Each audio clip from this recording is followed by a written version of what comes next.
Devarakonda MLA గారు మేనావత్ బాలనాయక్ గారు మనతో ఉన్నారు. ఈ మున్సిపాలిటీలో ఎలాంటి అభివృద్ధి కార్యక్రమాలు ఉన్నాయి, సార్ గెలిచిన కాంచి ఎట్లా ఉందో వారిని అడిగి తెలుసుకునే ప్రయత్నం చేద్దాం. నమస్కారం సార్. సార్ మీరు ఈ అభివృద్ధి కార్యక్రమాలపైన ఎలాంటి స్పందన ఉంది సార్ మీరు ఇక్కడ తిరుగుతున్న సమయంలో? మీరే చూస్తున్నారు, గతంలో కంటే నేను శాసనసభ్యుని అయినప్పుడే ఈ పక్కన ఉన్న ఈ కాలనీలో ఉన్న రోడ్లన్నీ కూడా వేయడం జరిగింది. ఇది ఒక్కటే కాదు, దేవరకొండలో కూడా చాలా సమస్యలు ఉన్నాయి. సమస్యలు లేవని నేను అనట్లేను, చాలా సమస్యలు ఉన్నాయి. రోడ్ల సమస్య కావచ్చు, డ్రైనేజ్ సమస్య కావచ్చు, ఎలక్ట్రిసిటీ సమస్య కావచ్చు, కొంత మంచినీటి సమస్య కావచ్చు, చాలా సమస్యలు ఉన్నాయి దేవరకొండలో. వాటన్నిటినీ తప్పకుండా ఈ 3 సంవత్సరాల్లో అన్నీ కూడా పూర్తి చేసిన బాధ్యతను తీసుకున్నాను.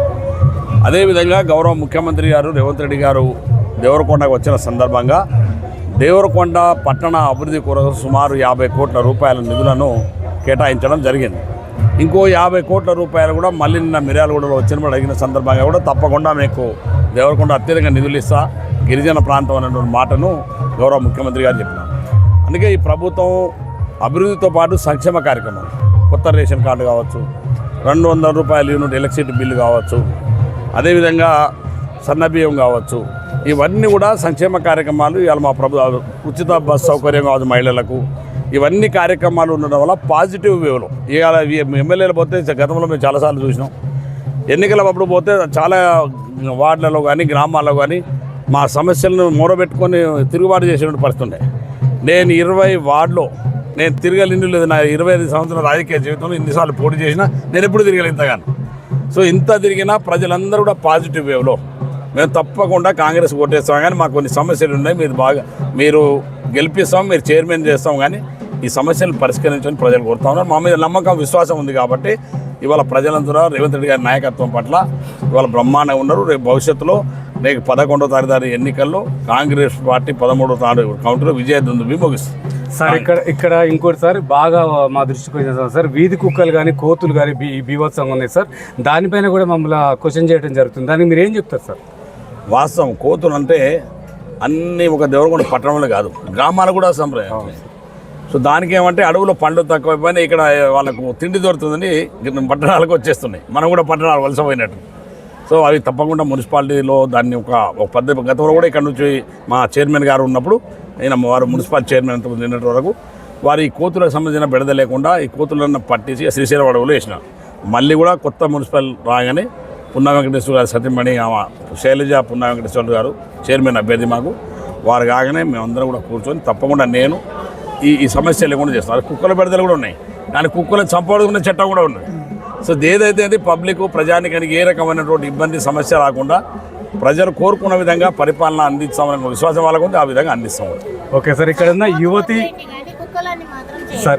యువకులు నిరుద్యోగ యువకులకి మీరు ఉపాధి ఏ విధంగా కల్పిస్తారు సార్? అంటే ఆ దేవరకొండ అంటే వెనకబడిన ప్రాంతం అని అంటారు సార్, ఎట్లా ఉపాధి కల్పిస్తారు సార్ మీరు? ముఖ్యంగా ఈ ప్రాంతంలో ఉపాధి అవకాశాలు కల్పించవలసిన బాధ్యత ఉన్నది. వాస్తవంగా బాగా ట్రైబల్ పిల్లలు చదువుకున్న వాళ్ళు, మిగతా నిరుద్యోగ సమస్యలు కూడా ఉన్నది. ఇక్కడ ఇండస్ట్రియల్ పార్క్ కూడా ప్లాన్ చేస్తున్నాం, కొన్ని ఇండస్ట్రీ తీసుకురావడం కూడా ప్రయత్నం చేస్తాం. తప్పకుండా ఏదో రకంగా ఈ ప్రాంతంలో ఒక మంచి ఇండస్ట్రీ పెడితే కనీసం నిరుద్యోగ యువకులకు ఉపాధి అవకాశాలు కలుస్తాయని చూస్తున్నాను. ఆ ప్రయత్నంలో ఉన్నాం, దానికి కావాల్సిన భూములు కూడా సేకరిస్తున్నాం. కాబట్టి తప్పకుండా నిరుద్యోగుల పట్ల కూడా మేము సిద్ధంగా ఉన్న వాళ్ళ సమస్య పరిష్కరించాం.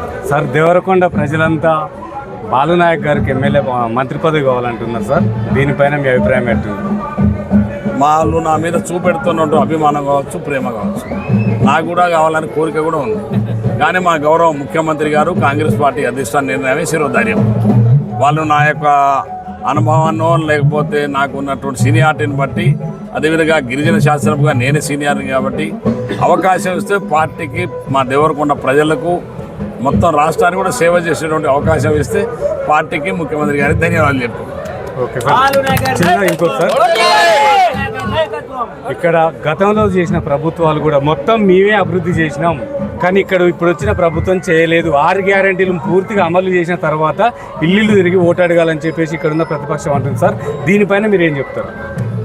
నేను చెప్తున్నా, ఇన్ని ఇల్లు తిరిగితే మాకు ఇది రాలేదు, మాకు ఇది ఎందుకు చేయలేదని ఎవడు అడగలేదు. అదే కదా విచిత్రం అనిపించింది. వాళ్ళ కంటికి అట్లా అవపడుతుంది. కానీ వాళ్ళ ముఖ్యమంత్రి గారి పట్ల చాలా ప్రభుత్వం పాజిటివ్ వేలో ప్రజలు ఉన్నారు, చేస్తాడు. రేవంత్ రెడ్డి గారు అనే వ్యక్తి తప్పకుండా చేస్తాడు. ఇప్పటికి చేసినాం, ఒకటి రెండు మిగిలిన మేము హామీ అని కూడా అమలు చేసినాం, మిగిలిపోయినా కూడా చేస్తాం. రాష్ట్ర ఆర్థిక పరిస్థితి కొంత ఇబ్బంది ఉంది, అది తొలగానే రేవంత్ రెడ్డి గారు అనుకున్న మాట ప్రకారం ఖచ్చితంగా గ్యారంటీలు అమలు చేస్తాం. Okay, thank you thank you sir. అన్న. సార్ మైక్ సార్ మైక్ ఏం చెప్తాం.